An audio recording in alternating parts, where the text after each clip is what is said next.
que o terror psicológico nos atrai tanto? Por que algumas pessoas não conseguem dormir depois de um filme, enquanto outras dormem melhor? E se o que chamamos de medo for só a superfície de algo mais antigo, mais íntimo, mais real? Sexta-feira 13 sempre foi tratada como superstição. Uma data azarada, dizem. Mas e se for o contrário? E se for uma convocação simbólica? Um lembrete coletivo de que o inconsciente ainda está vivo e quer falar. Como dizia Jung, a sombra é tudo aquilo que você não quer ser, mas é. Talvez o horror exista não para nos assustar, mas para nos mostrar o que está por trás da nossa máscara, do nosso nome, do nosso controle. Slavoj Žižek disse uma vez que a fantasia não encobre a realidade, ela revela aquilo que não conseguimos encarar. E é exatamente isso que o terror faz. Quando assistimos a alguém ser perseguido, não sentimos apenas medo, sentimos uma identificação. Aquela respiração ofegante, aquele tropeço no escuro, aquele som vindo do andar de cima, tudo isso não é apenas efeito de som. É uma memória, é uma metáfora. Vivemos em uma era que patologiza o medo e embala o sofrimento. Anestesia a angústia com distrações, com positividade, com diagnósticos. Mas o horror não aceita ser domesticado. Ele volta em sonhos, em pesadelos, em escolhas e ciclos que se repetem. Camille Paglia dizia que o terror é uma das poucas formas de arte que ainda permite lidar com o sagrado, com o caos primordial, com a perda de controle. O cinema de horror, nesse sentido, é o templo moderno onde o inconsciente faz seu ritual e o público é a oferenda. Sociologicamente, o terror também denuncia. Em épocas de crise, guerras, colapsos sociais, pandemias, os filmes de horror se multiplicam, porque quando o mundo quebra por fora, o medo interno transborda. O monstro muda de forma, mas nunca desaparece. Nos anos 70, ele usava máscara e machado. Hoje, pode estar num aplicativo, numa tela, numa rotina silenciosa que ninguém vê, mas continua lá, porque o horror é maleável. Ele muda com a cultura, mas carrega o mesmo recado. Você ainda tem algo que não quis sentir. E o que seria isso? O que é esse algo que o medo insiste em trazer à tona? Talvez seja o vazio que a rotina não preenche, a culpa antiga que nunca teve atenção, a memória do que aconteceu ou do que não aconteceu, mas ainda há sombra. E é por isso que o terror psicológico não é apenas gênero cinematográfico, é um sintoma de uma alma que sangra, mas que a sociedade ensinou a deixar de lado. Então hoje, neste ensaio, vamos nos jogar em uma jornada profunda. Vamos caminhar pelas casas assombradas da nossa psique, pelo medo da morte, que no fundo é medo de viver sem sentido, pela vítima que sobrevive, mas nunca mais se sente viva, e pelo vilão que nunca vai embora, porque ele nunca foi alguém, ele sempre foi você. O verdadeiro horror não quer te paralisar, ele quer te revelar algo importante. E aqui vão as 5 revelações do horror psicológico, para quem tem coragem de escutar o que a alma tem medo de ouvir. 1. O vilão não é um estranho. Ele é o fragmento de você que foi excluído para que você pudesse sobreviver. O vilão está dentro de você. 2. A casa assombrada é interna. Cada cômodo escuro representa um trauma que nunca foi superado, só guardado numa gaveta onde os olhos não podem ver. 3. O grito é a maior forma de expressão. A tua dor não quer alívio, ela quer ser representada, quer ter corpo e voz, ela quer ser escutada. 4. A perseguição é psíquica. O que te persegue é o que você evitou sentir por tempo demais. Lembre-se, eles não estão atrás de você. Você está atrás de si mesmo. 5. A sobrevivente também sangra. Sobreviver ao terror não é o fim, é apenas o início de uma nova jornada. Há de deixar para trás quem você foi antes do medo e agora seguir em frente como uma nova pessoa. O assassino mascarado que te persegue pode ser só a versão de você que você precisou abandonar. Existe um motivo pelo qual tantos filmes de terror começam com uma casa, uma floresta, uma estrada deserta. Esses espaços não são apenas cenários, são metáforas. E quando o vilão aparece, com sua máscara imóvel e passos silenciosos, Ele não é apenas uma ameaça externa, ele é a tua sombra. Jung dizia que a sombra é tudo aquilo que fomos forçados a rejeitar em nós mesmos para sermos aceitos, a raiva que reprimimos, o desejo que escondemos, a fragilidade que mascaramos com força. Mas a sombra não desaparece, ela se desloca e às vezes ela volta. No cinema, essa figura aparece como o assassino que não fala, como a criatura que aparece no espelho, como o vulto atrás da cortina. Mas esses símbolos não nasceram da ficção. Eles nasceram da necessidade psíquica de dar forma ao que não pode mais ser ignorado.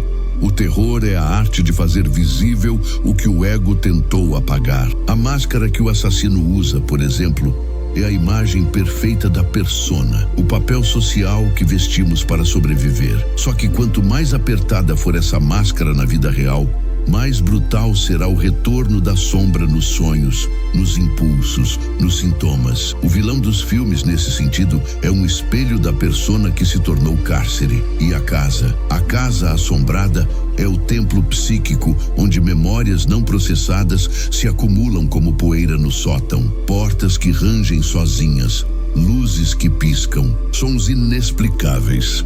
Tudo isso é um grito metafórico do inconsciente dizendo: tem coisa aqui dentro que você não quer ver. O medo da morte que sentimos nesses filmes, muitas vezes, não é medo de morrer. É medo de continuar vivendo uma vida que não tem presença. É medo de encarar o vazio interno quando as luzes se apagam. Porque quando a rotina termina, quando o barulho cessa, quando o celular silencia, sobra o quarto escuro dentro da alma. E é lá que a sombra anda sozinha. O pesadelo, esse que nos faz acordar suados, confusos, com o coração acelerado, muitas vezes é só a alma tentando falar mais alto, tentando romper a censura do racional, tentando dizer: eu também existo. O monstro que você teme pode ser só a parte da sua alma que cansou de ser ignorada.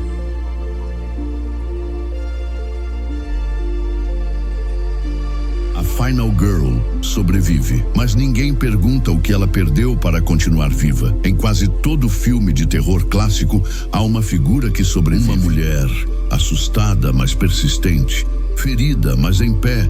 Ela é a última, a que foge, a que enfrenta, a que grita, a Final Girl, como chamam no cinema. Mas por trás desse rótulo pop, há um símbolo profundo, o da alma feminina que foi iniciada pela dor, sem nunca ter pedido. Essa personagem não sobrevive porque é forte, ela sobrevive porque foi marcada, porque algo dentro dela foi arrancado e no lugar cresceu uma cicatriz. E o mais perturbador, quase ninguém vê essa ferida, porque no roteiro o terror acaba quando ela escapa, mas na vida real é depois da fuga que o horror começa. A donzela ferida carrega o arquétipo da vítima. Assim como Perséfone foi raptada por Hades e arrastada ao submundo, muitos de nós já fomos puxados para a escuridão sem aviso, sem escolha, sem retorno garantido. A diferença, no cinema, a personagem volta. Na vida, às vezes, a alma nunca mais retorna por completo. A fuga, nesses casos, não é a libertação, é a defesa. É o modo como o ego tenta proteger o pouco que restou de si após a invasão. Como uma criança que fecha os olhos esperando que o pesadelo acabe. Mas o trauma não some, ele se cristaliza como um ritual forçado de iniciação. Antes, a inocência, depois, a consciência. E com ela, o luto por aquilo que nunca mais vai ser. E aqui vão as 5 verdades ocultas do terror que ninguém nunca te contou. 1. O rompimento da inocência. Algo acontece, seja real ou simbólico, que destrói o senso de segurança. O mundo já não é mais confiável. E agora, você nunca mais verá as coisas como via antes. 2. A negação da dor que te consome. A vítima tenta seguir como se nada tivesse mudado, mas o corpo começa a falar, os sonhos começam a gritar, e o silêncio, em vez de trazer calma, traz ansiedade. 3. A construção da persona sobrevivente. A alma finge estar bem, veste a armadura, mas por dentro carrega a donzela ferida. sozinha, escondida, que passou por horrores inimagináveis, mas para sobreviver precisa seguir em frente. 4. A dissociação e apatia da sobrevivência. A sobrevivente volta ao mundo. Ela sobrevive ao terror, mas o mundo continua o mesmo. E ela já não é mais quem partiu. 5. A mudança do sentido. Com o tempo, a dor não some, mas muda de forma. Transforma-se em arte, silêncio, isolamento, religiosidade, controle ou em uma nova narrativa interna. A sobrevivente começa a escrever sua história, não como quem superou, mas como quem precisa dar algum sentido ao que nunca deveria ter acontecido. É por isso que, simbolicamente, a Final Girl não é um final. Ela é uma metáfora do que permanece depois da violência, do que sobra quando a luz volta, mas a alma continua no escuro. E esse sangue invisível é o que mais pesa. Você nunca superou o horror. Você apenas sobreviveu a ele e agora precisa se reconstruir. Como na história de Medusa, o monstro nasceu da injustiça. A vítima se tornou um símbolo, mas quem teve coragem de olhar além da serpente? Quem teve compaixão pela mulher antes da maldição? Ninguém. A sobrevivente não quer aplausos. Ela quer um lugar onde sua dor não precise mais se esconder. Nem todo corpo que corre está fugindo de um monstro. Às vezes, ele está apenas tentando escapar de si mesmo. O corpo sabe antes da mente. O horror pode ser psicológico, simbólico ou até invisível, mas o corpo sente. Sente como taquicardia, suor, náusea, tremor. Sente como cansaço crônico, apatia, hipervigilância. O cinema de terror apenas traduz em imagens aquilo que o corpo já grita em silêncio há muito tempo. A perseguição no filme é real, mas a simbologia é interna. Quando alguém corre de uma criatura nas sombras, tropeça, cai, se levanta, volta a correr, essa coreografia é a mesma do trauma encarnado. É o corpo tentando escapar daquilo que o ego não conseguiu personificar. O pânico, por exemplo, não surge do nada. É uma linguagem. É o corpo dizendo, tem algo aqui dentro que você fingiu que não viu. É o mesmo grito que o personagem solta quando se vê sem saída, quando olha para os lados e não encontra escapatória. Mas aqui, a saída não é física, é psíquica. E a falta de escapatória não é de um serial killer. É da emoção reprimida e a respiração ofegante da vítima em cena. É a alma tentando não morrer sufocada por dentro, porque o horror que paralisa não é o que aparece no corredor, é o que foi enterrado com nome, rosto, cheiro, história e nunca mais foi nomeado. É o que te assombra quando você coloca a tua cabeça no travesseiro. E talvez por isso o cinema de horror seja tão visceral, porque ele devolve à carne aquilo que foi afastado pelo intelecto. Ele faz o sangue pulsar, a pele arrepiar, o estômago revirar, não como entretenimento, mas como ritual. Um ritual que muitas vezes começa quando o espectador percebe que está mais envolvido do que gostaria, que está tremendo não de susto, mas por se identificar, mesmo que odeie isso. A alma que sangra não quer fugir. Ela quer ser reconhecida, porque todo corpo que corre no escuro está procurando um nome que foi esquecido, uma identidade, e ainda não encontrou um lugar seguro para parar. O vilão sempre retorna, porque nunca foi embora de verdade.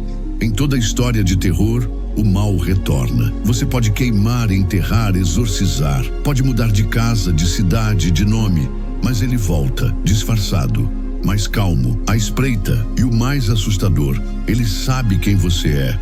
No cinema, isso se repete como uma maldição. O assassino que ninguém viu morrer, a criatura que sobreviveu ao incêndio, o espírito que ronda a nova casa como se nunca tivesse partido. Mas esse retorno não é só um clichê de roteiro, é um símbolo, um aviso.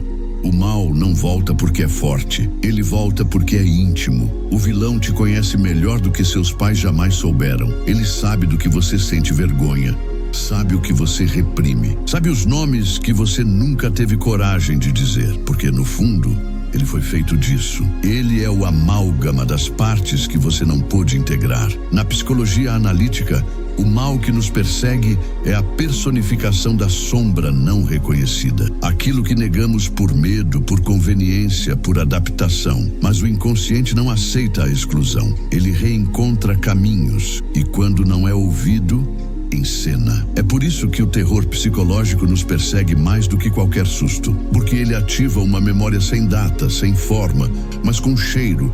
Aquele cheiro que te traz memórias ou pesadelos, um tipo de saber antigo que não passa pela razão, mas que arrepia a pele, como se alguém te chamasse pelo nome e você não lembrasse de tê-lo contado. Mitos antigos sabiam disso. O nome era sagrado. Dizer o nome de um espírito era dar poder a ele, era reconhecê-lo. Por isso, tantos rituais pedem silêncio. Porque o nome tem peso. E a nossa maior prisão pode estar justamente no nome que evitamos pronunciar. O nome do nosso medo, o nome da nossa verdade. Talvez seja esse o verdadeiro exorcismo. Não a luta contra o mal, mas o ato de dizer, enfim, o que nunca foi dito. Nomear o medo. Nomear o desejo, nomear a história que foi empurrada para o porão. E nesse nome, recuperar a própria existência. Afinal, o nome do medo é, enfim, o nome que você ainda não teve coragem de dizer em voz alta. Sobreviver ao horror não é o fim, é só o começo de um novo tipo de silêncio. O filme termina quando a vítima escapa, o monstro é derrotado ou pelo menos contido. A sirene toca, a polícia chega, o sol nasce, mas o que ninguém mostra é o que acontece depois do grito, depois da fuga, depois do sangue. O que sobra? No cinema, a protagonista respira aliviada, mas na vida real, a respiração muda, fica curta, quase imperceptível, porque a sobrevivente não encontra paz. Ela encontra o vazio, um tipo de ausência que não é calma, é desorientação. Como sair de uma floresta escura e perceber que não há casa para voltar. A alma não volta igual. Ela saiu marcada, fragmentada, diferente. E o mundo ao redor, esse mundo funcional, limpo, racional, não sabe o que fazer com ela. A luz que volta parece forte demais. As pessoas falam alto demais. A normalidade parece um teatro mal ensaiado. É como se ela visse demais e ninguém mais enxergasse. Esse é o momento que ninguém conta. O momento em que a sobrevivente percebe que venceu do terror, mas perdeu o seu lugar no mundo. E talvez por isso, tantos preferem não gritar, preferem não fugir, preferem continuar presos. Porque o terror, pelo menos, oferece uma lógica: sobreviver. Mas fora dele, não há roteiro. Apenas o silêncio. É aqui que o horror psicológico mostra sua última camada, a do retorno impossível. Assim como Orfeu que desce ao submundo para resgatar Eurídice, mas não consegue trazê-la de volta. A alma que atravessa o horror carrega sempre algo que ficou, algo que não voltou, algo que se perdeu. E nesse luto silencioso começa a sua reconstrução. Não como quem volta para o que era antes, mas como quem precisa inventar uma nova forma de existir. Como quem precisa olhar para o espelho e perguntar: quem sou eu agora depois do que vivi? É por isso que sobreviver não é o fim. É o começo da sua nova jornada. É entrar na cidade de novo, mas com olhos que viram o abismo. É rir com os amigos, mas carregar dentro de si o som do último grito. Você venceu o terror, mas agora precisa reaprender a viver com quem você se tornou depois dele.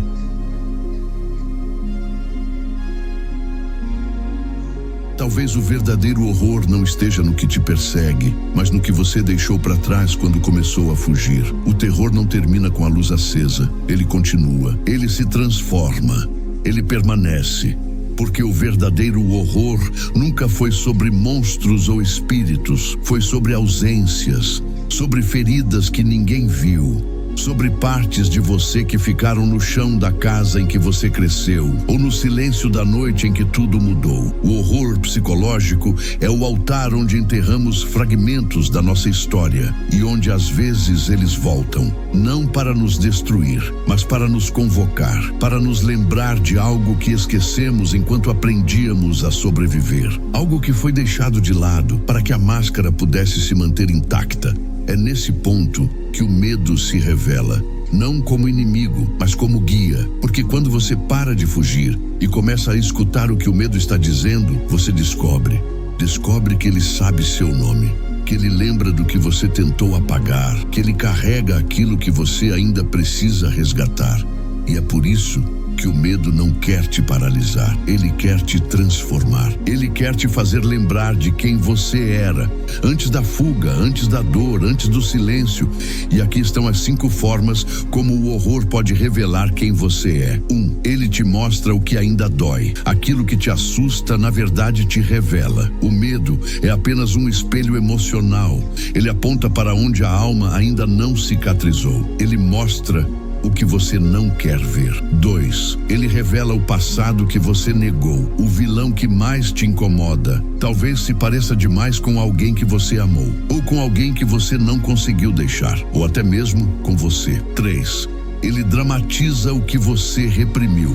A cena do filme que te deixou sem ar não é aleatória. Ela representa algo, um momento, uma memória, uma dor que ainda vive. Se atente ao que te dá medo. Isso pode te ensinar muita coisa. 4. Ele te obriga a sentir. Na vida, você pode fugir da emoção, mas no terror, ela te alcança. Ela te força a voltar para o corpo, para o que pulsa, para o que sangra. Você não tem escolha. Você precisa enfrentar isso se quiser sobreviver. 5. Ele te convida a reescrever sua história. O horror não oferece salvação, mas pode te oferecer um espelho. E às vezes, ver a si mesmo com clareza já é um começo. Você não precisa fugir do medo, precisa escutá-lo, porque às vezes ele só quer que você volte para onde tua alma ainda espera por você.